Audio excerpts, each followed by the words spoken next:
Hello दोस्तों, कैसे हैं आप सभी। ये कानपुर यूनिवर्सिटी का प्रीवियस ईयर क्वेश्चन पेपर है। आप सभी देख सकते हैं कि ये आपका कौन सा सत्र चल रहा है, 2025-26। और ये देखिए 2025 का पेपर है, यानी सत्र 24-25 का पिछले साल का है। ये MA fourth semester history subject का पेपर सेकंड है और आपके पेपर का नेम है colonialism and nationalism in Asia.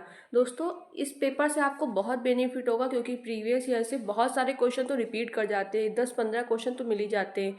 और मैंने एक चीज़ इसमें बहुत इंपॉर्टेंट कही है इस पेपर में कि मैंने जो 22-23 में पेपर हुआ था, 23-24 में हुआ था, उससे जो क्वेश्चन और इस पेपर में जो क्वेश्चन मैच कर रहे हैं जिन टॉपिक्स के, उन टॉपिक्स के बहुत इंपॉर्टेंट क्वेश्चन आपको मैंने इसमें एक्स्ट्रा भी लिख दिए, पॉइंट वाइज रेड और ब्लू कलर से लिख दिए। उनको आप ज़रूर पढ़िएगा और यकीन मानिए कि इस पेपर से आपको ज़रूर फ़ायदा होगा। ये लगभग 25 से 30 मिनट का वीडियो है, आप चाहे तो इसकी स्पीड बढ़ा के देख सकते हैं। तो चलिए हम लोग स्टार्ट करते हैं अपने पेपर को। आपका जो फर्स्ट क्वेश्चन है वो है, कौन सा एशियाई देश द्वितीय विश्व युद्ध के बाद सबसे पहले स्वतंत्र हुआ था। बताइए कौन सा हुआ था। ऑप्शन आपका सी एकदम सही है, फिलीपींस। अब देखिए मैंने लिख दिया है जो देश जिस दिन स्वतंत्र हुआ। भारत कब हुआ था, 15 अगस्त 1947 को। इंडोनेशिया 17 अगस्त 1945 को। और म्यांमार यानी बर्मा कब स्वतंत्र हुआ था, 4 जनवरी 1948 को। अब सबसे बड़ा क्वेश्चन इससे टॉपिक से बनता है कि फिलीपींस को किसने स्वतंत्र किया था, तो संयुक्त राज्य अमेरिका यानी यूएसए के अंडर में था। अब आपका अगला क्वेश्चन आता है, 1957 में घाना को स्वतंत्रता दिलाने वाले नेता कौन थे। राइट आंसर है ऑप्शन बी, क्वामे नक्रुमा। इससे एक इम्पॉर्टेंट पॉइंट ये बनता है कि क्वामे नक्रुमा कौन थे, तो ये घाना के पहले प्रधानमंत्री थे और बाद में राष्ट्रपति बने पहले। घाना को पहले गोल्ड कोस्ट कहा जाता था और ये किसके अंडर में पहले था, यानी किसका ये औपनिवेशिक शासन था इसमें, ब्रिटिश ने इसे स्वतंत्र किया था घाना को। ब्रिटिश ने घाना को कब स्वतंत्र किया, 6 मार्च 1957 को। और भारत को कब किया था, 15 अगस्त 1947 को। नेक्स्ट क्वेश्चन है आपका, स्वतंत्रता से पहले इंडोनेशिया पर किस यूरोपीय शक्ति का शासन था, यानी कौन शासन करता था पहले इंडोनेशिया पे। ऑप्शन सी, नीदरलैंड करता था। फिर आपका अगला क्वेश्चन है, अल्जीरिया ने 1962 में किस देश से स्वतंत्रता प्राप्त की है। राइट आंसर है फ्रांस। ऑप्शन बी एकदम सही है। डेट बताइए, 5 जुलाई 1962। फिर आपका अगला क्वेश्चन है, कौन सा संगठन 1945 के बाद उपनिवेशवाद उन्मूलन और आत्मनिर्णय का समर्थन करता है। ऑप्शन बी, संयुक्त राष्ट्र। फिर अगला क्वेश्चन है आपका, वियतनाम ने किस औपनिवेशिक शक्ति से स्वतंत्रता प्राप्त की है। राइट आंसर है ऑप्शन बी, फ्रांस से। फ्रेंड्स, इसमें एक चीज़ ध्यान दीजिए कि जो मैंने यहाँ पे पॉइंट लिखे हैं, जैसे ये पेपर आपका 2025 का है, लेकिन जो नीचे पॉइंट लिखे ये 2022 में 2023 में जो पेपर आया है उनसे ये पॉइंट्स यहाँ पे लिखे हैं और कुछ एक्स्ट्रा पॉइंट्स भी लिख दिए हैं, जिससे अगर आपके पेपर में क्वेश्चन आए तो आप आसानी से कर सकें। अब इसको पढ़िए कि वियतनाम ने मुख्य रूप से फ्रांस के औपनिवेशिक शासन से स्वतंत्रता प्राप्त की थी। हो ची मिन, ये पता है बहुत इंपॉर्टेंट नाम है क्योंकि इसी के नेतृत्व में वियतनाम ने फ्रांस से स्वतंत्रता प्राप्त की है। हो ची मिन्ह के नेतृत्व में वियतनामी सेना ने द्वितीय विश्व युद्ध के बाद 1954 में, ये से नहीं होगा, द्वितीय विश्व युद्ध के बाद 1954 में, ये जो युद्ध का नाम है ना ये बहुत इंपॉर्टेंट है, बहुत बार इससे क्वेश्चन पूछा गया है दोस्तों। यकीन मानिए अभी जब आप आगे भी देखेंगे ना तो इसी पेपर में आगे क्वेश्चन पूछे गए इस टॉपिक से। 1954 में डीएन बीएन फू की लड़ाई में फ्रांसीसियों को हराकर अपनी स्वतंत्रता सुनिश्चित की थी। किसने की थी, वियतनाम ने। वियत मिन्ह ये एक संगठन है जिसकी स्थापना हो ची मिन्ह ने की थी। वियत मिन्ह वह संगठन है जिसने फ्रांसीसी शासन से वियतनाम की स्वतंत्रता के लिए संघर्ष का नेतृत्व किया था। वियत मिन्ह की स्थापना मई 1941 में चीन में हो ची मिन्ह द्वारा की गई थी। हो ची मिन्ह के नेतृत्व में वियत मिन्ह संगठन ने 2 सितंबर 1945 को फ्रांस से आज़ादी की घोषणा की और 1954 में डीएन बियन फ्रू की लड़ाई में निर्णायक जीत के बाद फ्रांसीसी औपनिवेशिक शासन को समाप्त कर दिया था। दोस्तों, इस पीडीएफ को बनाने में बहुत टाइम लगा था क्योंकि हर एक क्वेश्चन के बाद मैंने थोड़ा गैप किया जिससे ये इंपॉर्टेंट पॉइंट्स लिख सके। इसलिए आप प्लीज़ इसको लास्ट तक देखिएगा और थोड़ा सा भरोसा करिए कि आपको इससे बेनिफिट ज़रूर होगा। फिर आपका अगला क्वेश्चन है जो वो है, बर्मा यानी म्यांमार ने कब स्वतंत्रता प्राप्त की थी। कब प्राप्त की थी, 1948 में। अब इनके पॉइंट्स देखिए जो मैंने लिखे बहुत इंपॉर्टेंट है। बर्मा को 4 जनवरी 1948 को ब्रिटिश औपनिवेशिक शासन से पूर्ण स्वतंत्रता प्राप्त हुई थी। स्वतंत्रता के बाद ये देश यूनियन ऑफ बर्मा यानी बर्मा संघ के नाम से एक स्वतंत्र गणराज्य बना था। ऑंग सॉन को म्यांमार का राष्ट्रपिता माना जाता है। किसको? ऑंग सॉन को। ऑंग सॉन को म्यांमार का राष्ट्रपिता माना जाता है, जिन्होंने स्वतंत्रता आंदोलन का नेतृत्व किया था। फिर आपका अगला क्वेश्चन है, अपार्थाइड की नीति 1990 के दशक में किस देश में समाप्त हुई थी? ऑप्शन है दक्षिण अफ्रीका। ये जो अपार्थाइड की नीति है, ये रंग भेद की नीति है। ये दक्षिण अफ्रीका में 1948 से 1994 के बीच लागू एक आधिकारिक नीति थी, जिसके तहत नस्ल के आधार पर लोगों के साथ भेदभाव किया जाता था। 1954 में हुए पहले लोकतांत्रिक चुनाव के साथ ये नीति पूरी तरह से समाप्त हो गई थी। नेल्सन मंडेला देश के पहले अश्वेत राष्ट्रपति बने थे। ये बहुत इंपॉर्टेंट पॉइंट है, इनको आप कहीं नोट कर लीजिएगा। इससे पता है कैसे क्वेश्चन पूछ सकता है कि दक्षिण अफ्रीका के पहले राष्ट्रपति कौन बने, तो आप कहेंगे नेल्सन मंडेला। फिर आपका अगला क्वेश्चन है, इंडोनेशिया में राष्ट्रपिता किस नेता को कहा जाता है? ऑप्शन फर्स्ट एकदम सही है, सुकर्णो को। उन्हें इंडोनेशिया भाषा में बपाक बंगसा कहा जाता है, जिसका अर्थ है राष्ट्रपिता। फिर आपका अगला क्वेश्चन है, उपनिवेशवाद का उन्मूलन मुख्यतः किन दो कारणों का परिणाम था? राइट आंसर है ऑप्शन फर्स्ट, राष्ट्रवादी आंदोलन और औपनिवेशिक शक्तियों की कमजोरी। फिर आपका अगला क्वेश्चन है, नव उपनिवेशवाद मुख्य रूप से किस प्रकार के नियंत्रण से जुड़ा है? राइट आंसर है ऑप्शन बी, आर्थिक। अब दोस्तों एक चीज़ आप बहुत इंपॉर्टेंट है समझिए कि जो नव उपनिवेशवाद है बहुत इंपॉर्टेंट टॉपिक है, और जो मैंने यहाँ पे आपको डेफिनेशन दी है, अगर आप इसको समझ लेंगे तो आगे इसी पेपर में 2 से 3 क्वेश्चन आप बहुत ईजी वे में कर पाएंगे। और ये इंपॉर्टेंट टॉपिक है, इसलिए जो आपका पेपर है उसमें भी इससे ज़रूर क्वेश्चन पूछा जाएगा, इसलिए डेफिनेशन को ज़रूर देखिए, इसको स्किप तो बिल्कुल मत कीजिएगा। नव उपनिवेशवाद एक ऐसी व्यवस्था है जिसमें विकसित या शक्तिशाली देश विकासशील और अल्प विकसित देशों पर सीधा शासन न करके आर्थिक, सांस्कृतिक और राजनीतिक दबाव के माध्यम से अपना नियंत्रण बनाए रखते हैं। नव उपनिवेशवाद मुख्य रूप से उन देशों को प्रभावित करता है जो हाल ही में स्वतंत्र हुए हों या आर्थिक रूप से पिछड़े हुए हैं। फिर विकसित या शक्तिशाली देश विकासशील देशों के संसाधनों का दोहन करते हैं और उन्हें आर्थिक सहायता या कर्ज के जाल में फंसाकर अपनी नीतियों के अनुरूप चलाते हैं। मेनली इसका मतलब ये है कि जो विकासशील देश है या अल्प विकसित देश है, उनके ऊपर शक्तिशाली और विकसित देश डायरेक्ट शासन नहीं करते कि भाई उसमें आक्रमण कर दें, उसको अपने अंडर में कर लें।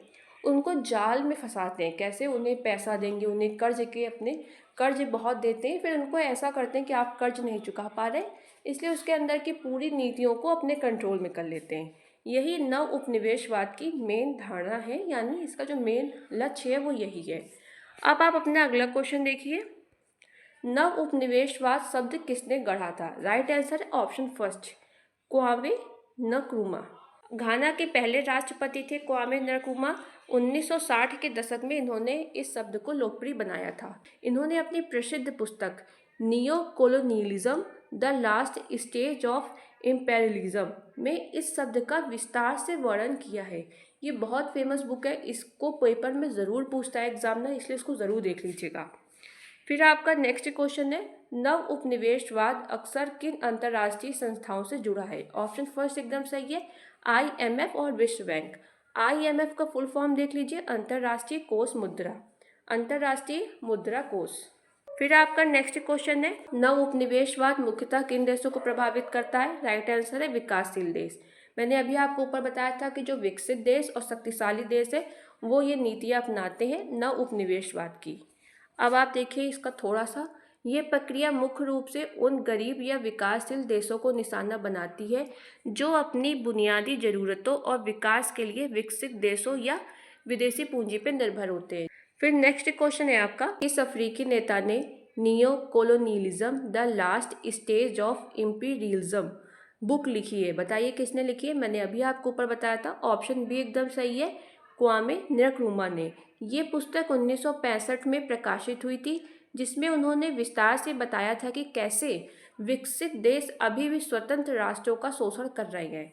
यानी जो विकसित देश है, जो शक्तिशाली देश है, भले वो देश स्वतंत्र हो गए हैं विकासशील देश जो है, लेकिन अभी भी वो जो विकसित देश है वो विकासशील देशों का शोषण कर रहे हैं। इनकी बुक का जो हिंदी में अनुवाद है वो देख लीजिए, नव उपनिवेशवाद साम्राज्यवाद का अंतिम चरण। फिर आपका जो अगला क्वेश्चन है वो है नव उपनिवेशवाद को और किस नाम से जाना जाता है। राइट आंसर है आपका ऑप्शन बी, आर्थिक साम्राज्यवाद। फिर आपका अगला क्वेश्चन है कौन सा महाद्वीप नव उपनिवेशवाद से सबसे अधिक प्रभावित है। Option second, Africa. मैंने आपको नीचे जो ये डिटेल्स दिए इनको ज़रूर पढ़ लीजिए, बहुत इंपॉर्टेंट है। पिछले साल में इससे 5 क्वेश्चन पूछे जा चुके हैं, इसलिए बहुत इंपॉर्टेंट है, इसको एक बार देख लीजिए। नव उपनिवेशवाद शब्द का प्रयोग सबसे पहले घाना के प्रथम राष्ट्रपति क्वामे नक्रुमा ने किया था। उन्होंने तर्क दिया था कि अफ्रीका के देश राजनीतिक रूप से तो स्वतंत्र हो गए हैं, लेकिन वे अभी भी विकसित देशों और बहुराष्ट्रीय निगमों के आर्थिक और सांस्कृतिक नियंत्रण में हैं। इसी कारण अफ्रीका को नव उपनिवेशवाद से सबसे अधिक प्रभावित महाद्वीप माना जाता है। फर्स्ट, अब देखिए जो उपनिवेशवाद है और नव उपनिवेशवाद, इसका डिफरेंस जरूर देख लीजिए क्योंकि इससे क्वेश्चन बहुत पूछा जाता है। जो उपनिवेशवाद है इसका मतलब होता है कि इसमें एक शक्तिशाली देश दूसरे देश पे प्रत्यक्ष रूप से कब्जा करता है और वहाँ अपनी सरकार चलाता है और सैन्य नियंत्रण भी रखता है। लेकिन जो नव उपनिवेशवाद है इसमें कोई देश दूसरे देश पर सीधा शासन नहीं करता, बल्कि एक आर्थिक दबाव बनाता है, बहुराष्ट्रीय कंपनियों और राजनीतिक प्रभाव के माध्यम से उसे अप्रत्यक्ष रूप से नियंत्रित करता है। देश कागज के नाम पे तो स्वतंत्र हो जाता है, लेकिन जो उसकी नीतियां हैं बाहरी शक्तियों द्वारा प्रभावित होती हैं।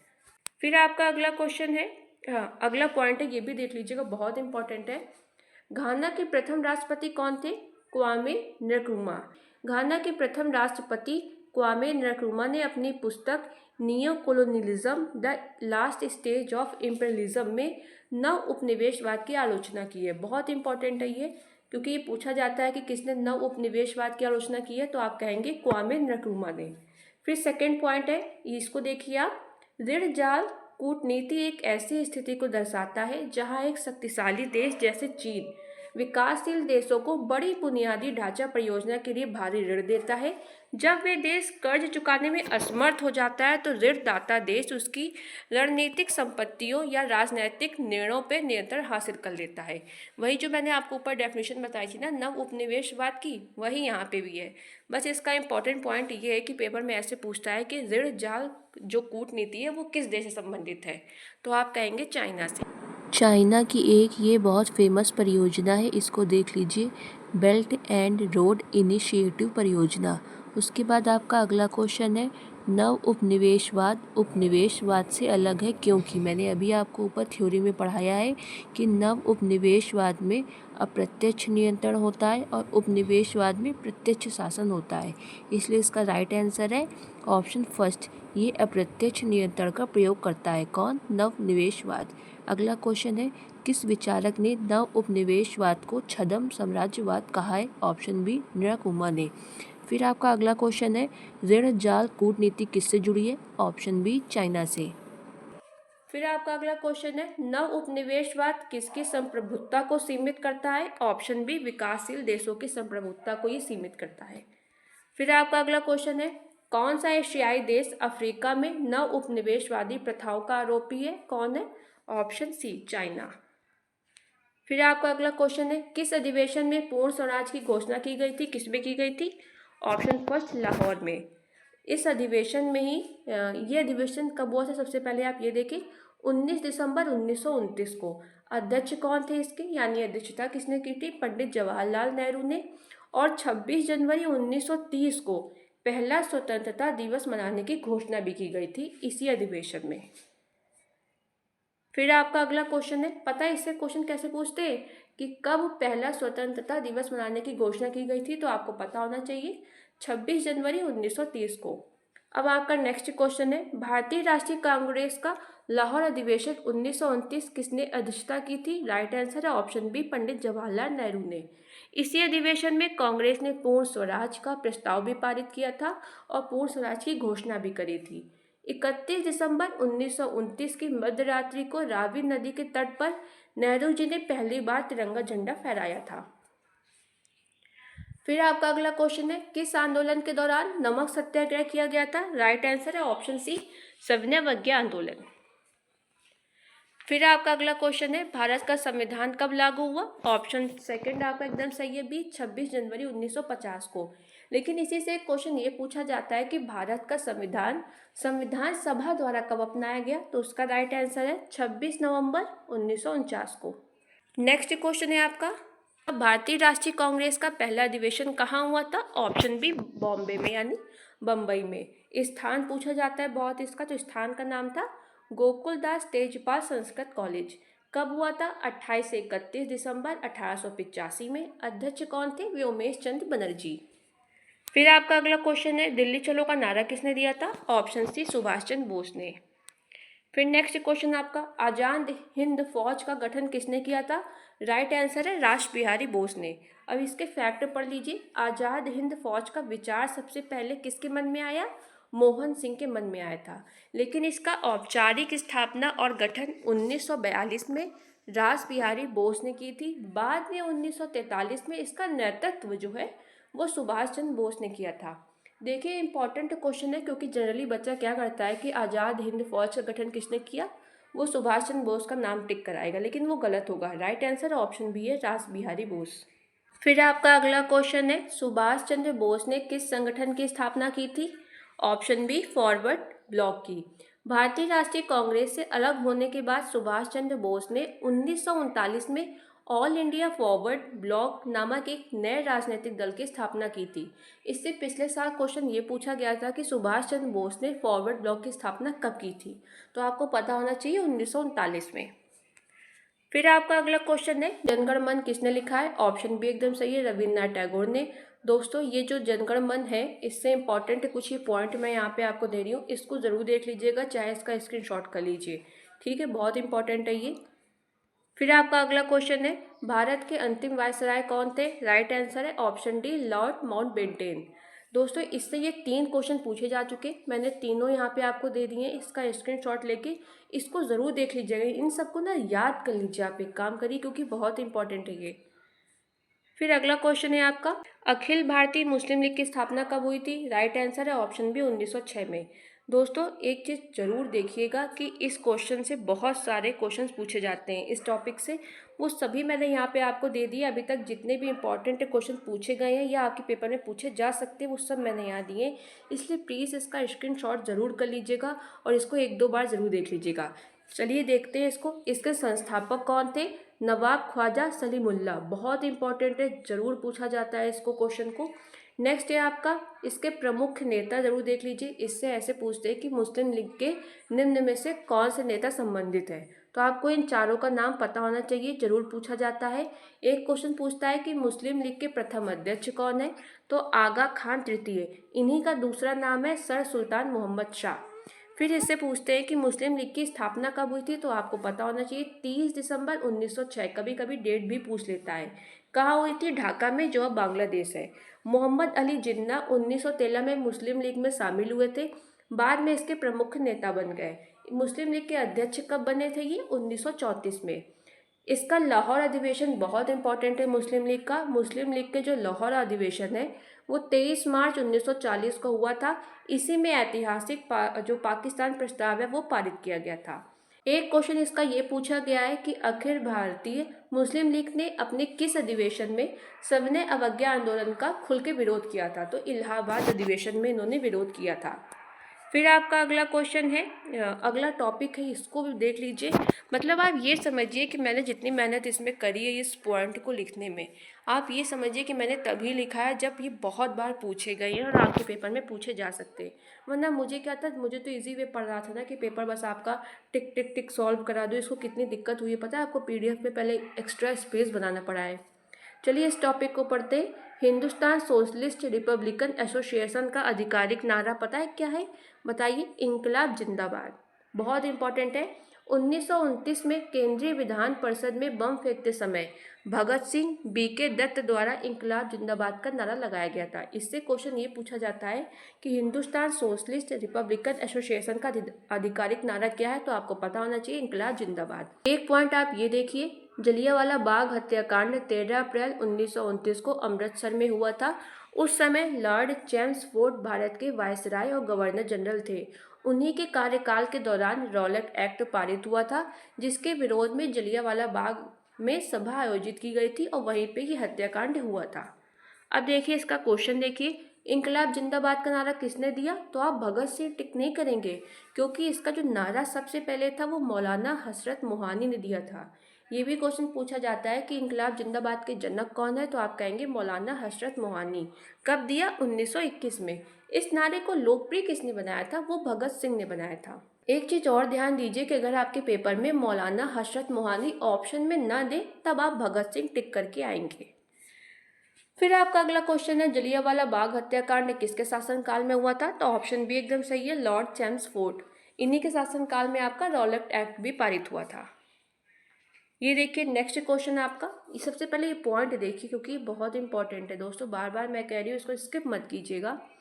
सुन यात सेन, ये आदमी का एक नाम है। सुन यात सेन को आधुनिक चीन का राष्ट्रपिता कहा जाता है और आधुनिक चीन का संस्थापक भी कहते हैं, और चीन के आधुनिक राष्ट्रवाद का जनक भी माना जाता है। ये तीनों क्वेश्चन पूछे गए, इसलिए मैंने आपको शॉर्ट फॉर्म में लिखा है कि चीन का राष्ट्रपिता कौन है? सुन यात सेन।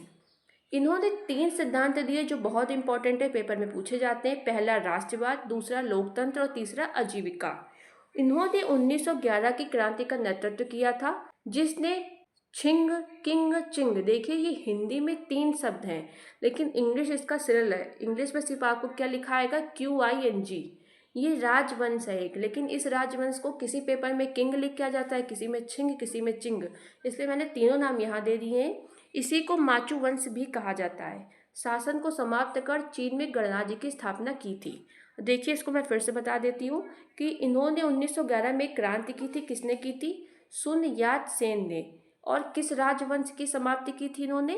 छिंग राजवंश की। और चीन में गणराज्य की स्थापना की थी। फिर आपका अगला क्वेश्चन है, रॉलेट एक्ट कब पारित हुआ था? ऑप्शन सी 1919 में।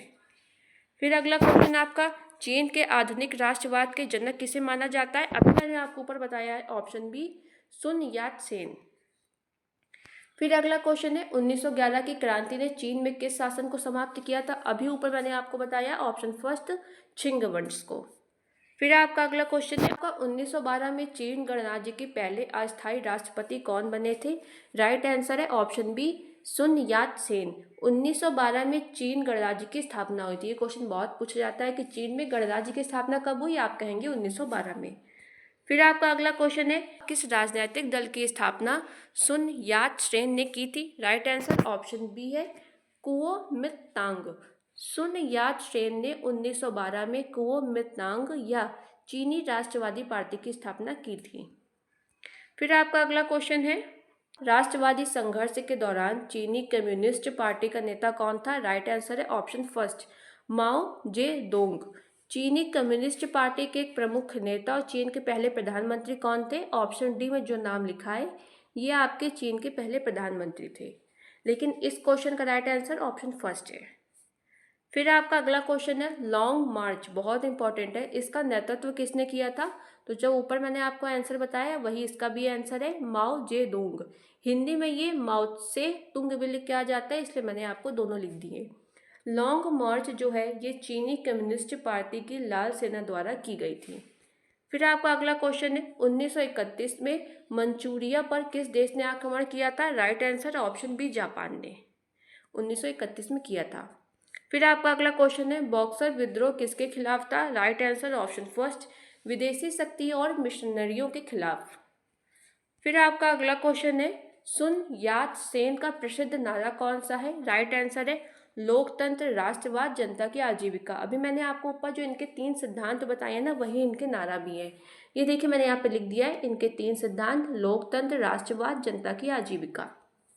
फिर आपका अगला क्वेश्चन है, लेकिन उसके पहले ये पॉइंट्स जरूर देखिए, बहुत इंपॉर्टेंट है। आप ये समझिए कि 3 साल में इससे 7 से 8 क्वेश्चन पूछे गए हैं।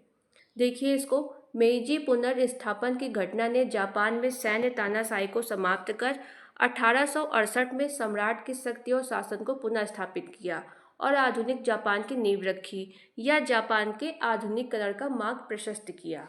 देखिए जो तानाशाही है उसने किस शासन को समाप्त किया था? तो शोगुन शासन को समाप्त किया था, और 1868 में फिर से जो सम्राट की शक्ति थी उसको स्थापित किया। लेकिन इसके बाद जब जापान में जब आधुनिकीकरण हुआ जापान में या मेइजी पुनर्स्थापन हुआ, उसके बाद जो शिक्षा प्रणाली थी उसको देखिए, उससे भी क्वेश्चन पूछा जाता है कि मेइजी काल के दौरान जो शिक्षा का मुख्य उद्देश्य था वो छात्रों में सम्राट के प्रति अटूट भक्ति और देश प्रेम की भावना जगाना था। इससे क्वेश्चन पूछा जाता है। अभी देखिए आपके पेपर में पूछा भी गया है। मेइजी पुनर्स्थापन किस वर्ष हुआ था? ऑप्शन बी 1868 में, अभी मैंने आपको ऊपर बताया ना। फिर अगला क्वेश्चन देखिए, जापानी राष्ट्रवाद का मुख्य उद्देश्य क्या था बताइए? ऑप्शन बी आधुनिकीकरण और साम्राज्य विस्तार। फिर अगला क्वेश्चन है आपका, रूस जापान युद्ध किस वर्ष हुआ? राइट आंसर है ऑप्शन बी 1904 और 1905 में। ये देखिए, इनको देख लीजिए। देखिए, इससे मुझे याद है, इससे 3 क्वेश्चन अब तक पूछे गए हैं, लेकिन इंपॉर्टेंट है इसलिए मैंने लिखा है। पूरे अच्छे से लैंग्वेज को देखिए। रूस जापान युद्ध 8 फरवरी 1904 को हुआ और 5 सितंबर 1905 को ख़त्म हो गया था। ये युद्ध मुख्य रूप से मंचूरिया और कोरिया पर नियंत्रण को लेकर रूसी साम्राज्य और जापानी साम्राज्य के बीच लड़ा गया था। इस युद्ध में जापान की विजय हुई, जिससे वह आधुनिक युग में किसी यूरोपीय शक्ति को हराने वाला पहला एशियाई देश बना था। युद्ध का अंत अमेरिकी राष्ट्रपति थियोडोर रूजवेल्ट की मध्यस्थता में हुई और किस संधि के द्वारा हुई थी? पोर्ट्समाउथ की संधि के द्वारा हुई थी। समझ में आपको आ गया होगा कि रूस और जापान का, इससे क्वेश्चन पता है, ऐसे पूछा गया है कि जो रूस जापान युद्ध है उसकी जो समाप्ति है वो किस संधि द्वारा हुई थी? तो पोर्ट्समाउथ की संधि द्वारा। फिर आपका अगला क्वेश्चन है इसमें, राष्ट्रवाद के प्रसार में जापान की शिक्षा प्रणाली ने क्या भूमिका निभाई थी? ऑप्शन बी एकदम सही है, सम्राट के प्रति निष्ठा। इस लैंग्वेज को देखिए, मैंने ऊपर अभी आपको बताया था। मेइजी पुनर्स्थापन की घटना और जापान के आधुनिकीकरण के दौरान जापान की शिक्षा जो प्रणाली है उसके बारे में पढ़िए कि मेइजी काल के दौरान शिक्षा का मुख्य उद्देश्य छात्रों में सम्राट के प्रति अटूट भक्ति और देश प्रेम की भावना जगाना था। इसलिए राइट आंसर ऑप्शन बी है। ये जो अगला पॉइंट है इसको भी देख लीजिए। इसको, जापान ने ब्रिटेन के साथ अपनी संधि के कारण मित्र राष्ट्रों का साथ दिया और 23 अगस्त 1914 को जर्मनी के खिलाफ युद्ध की घोषणा की और सहयोगी राष्ट्रों का साथ दिया। सहयोगी राष्ट्र और मित्र राष्ट्र एक ही है, क्योंकि आप देखिए इंग्लिश वर्जन सेम है लेकिन हिंदी में अलग अलग आ जाता है, इसलिए मैंने लिख दिया है। अब देखिए इससे क्वेश्चन क्या पूछा गया है। ये 50वां नंबर का क्वेश्चन देखिए, जापान ने प्रथम विश्व युद्ध में किस पक्ष का साथ दिया था बताइए? अभी ऊपर मैंने आपको बताया है, या तो मित्र राष्ट्र लिख के आएगा या सहयोगी राष्ट्र। तो राइट आंसर ऑप्शन बी है, सहयोगी राष्ट्र का। और कब इसने जर्मनी के खिलाफ युद्ध की घोषणा की थी? तो 23 अगस्त 1914 को। फ्रेंड्स, ये थे आपके पूरे 50 क्वेश्चन। मैंने 50 इसलिए कराया कि मुझे समझ नहीं आ रहा था कि आप लोग का ये पेपर है कि नहीं, क्योंकि मेरे पास सिर्फ एक बच्चे का कमेंट आया था कि इस पेपर को करा दीजिए, तो मैंने एक बच्चे के कमेंट पे ये पेपर कराया है। अगर आप लोग और भी कमेंट करेंगे कि नहीं मैम इसका नेक्स्ट पार्ट लाइए, तो मैं इसका नेक्स्ट पार्ट भी अपलोड कर दूंगी।